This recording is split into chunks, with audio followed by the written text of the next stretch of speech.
Wolf queen है वो अपने सारे लोगों को बचाने के लिए अपनी सारी पावर्स का ही यूज कर लेती है, जिसकी वजह से वो यहाँ से गायब हो जाती है। उसे लगता है कि वो अब मर जाएगी, पर फिर उसकी सोल एक ह्यूमन लड़की की बॉडी में एंटर करती है। जब उसे होश आता है तो वो देखती है कि एक छोटी बच्ची उसे चिल्लाकर आवाज दे रही होती है कि मम्मी मुझे इन लोगों से बचाओ। तभी फिर सूजी के माइंड में इस लड़की की सारी मेमोरी आने लगती है और फिर उसे पता लगता है कि वो जिस लड़की की बॉडी के अंदर रीबॉर्न हुई है असल में वो बहुत ज्यादा बेचारी लड़की है। उसके पेरेंट्स की मौत जब कार एक्सीडेंट में हो गई तो उसके बाद से उसके अंकल आंटी उसे बहुत ज्यादा परेशान करने लगे। वो लोग उससे काम भी करवाते हैं और उसे मारते पीटते भी रहते हैं, और इवन उसकी मॉम डैड की फैमिली प्रॉपर्टी भी उन लोगों ने ही छीन ली। और एक दिन उन लोगों ने उसे एक ओल्ड मैन को बेच दी और उसे जब दी थी, पर सूजी वहां से उस दिन उस ओल्ड मैन से बचते हुए भाग जाती है। अब यहाँ पर सारी मेमोरी का फ्लैशबैक खत्म होता है और सूजी देख रही होती है कि इस ओरिजिनल ओनर की जो बेटी है उसके अंकल आंटी यहाँ पर उसे उसके जरिए फोर्स करना चाहते हैं ताकि वो दोबारा शादी करे और वो लोग उसकी ब्राइड प्राइस के पैसे ले सके। फिर सूजी यहाँ पर अपनी इस बेटी को बचाने के लिए अपने अंकल आंटी के पास पहुंच जाती है, तो वो लोग उसे देखकर शौक होते हैं कि तुम अभी तक मरी नहीं। सूजी सोच रही होती है कि उसने एक्सपेक्ट नहीं करी थी कि वो जब अपने सारे लोगों को बचाने के लिए अपनी पावर्स का यूज करेगी तो वो जिंदा बच जाएगी। उसे लगा था कि शायद अब उसकी सोल खत्म होने वाली है, पर अब वो एक ह्यूमन लड़की की बॉडी के अंदर आ गई है। तो यहाँ पर अपनी उस आंटी से कह देती है कि मेरी बेटी मुझे वापस करो।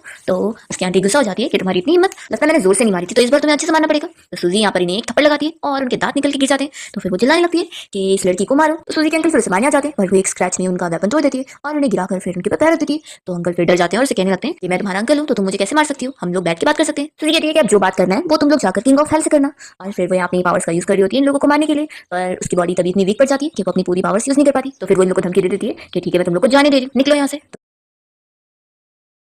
कि तुम ह्यूमन बेबीज की इतने ज्यादा नाजुक होते हो, हमारे वुल्फ क्लैन के बच्चे तो इतने छोटे में हंटिंग करने पहुंच जाते हैं और बड़े बड़े काम कर लेते हैं। तो शॉ कहती है कि मम्मी आप क्या बोल रही हो, फाइट करना लॉ के खिलाफ होता है तो हम ऐसा कुछ भी नहीं कर सकते। तभी सूजी को किसी वुल्फ की स्मेल आने लगती है, तो वो सोचती है कि उसे देखने जाना होगा कि वो कौन है। वो शॉ से कहती है कि तुम घर पे ही रहो और मम्मी का इंतजार करना, मम्मी जल्दी आएगी। और तुरंत ही फिर सूजी यहाँ से गायब हो जाती है। तो शॉ को भी शौक लगता है कि वो कैसे चली गई। फिर हम हमारे मेन लीड जियांग को देखते हैं जिसके अंदर वुल्फ की सारी पावर्स है। वो यहाँ ट्रब में अपना रिचुअल प्रोसेस कर रहा होता है, अपना ब्लड पानी में डालकर खुद को रिलीफ दिलाने के लिए। असल में 1000 ईयर पहले की उसे भी ये स्टोरी पता है कि जो वुल्फ क्वीन थी उसने कैसे सारे लोगों की जान बचाई थी, जिसके बाद फिर सारे लोग उसकी वजह से ठीक हो गए। वो इस स्टोरी के बारे में अपने असिस्टेंट से पूछता है कि क्या तुम्हें इस पर यकीन है। तो असिस्टेंट कहता है कि बॉस मुझे नहीं पता। तो शेन कहता है कि सही बात है, जब मुझे भी नहीं पता है तो तुम्हें कैसे पता होगा। जियांग अपने असिस्टेंट से पूछ रहा होता है कि क्या वो 5 साल पहले वाली लड़की के बारे में कुछ भी इन्फॉर्मेशन अभी तक नहीं मिली।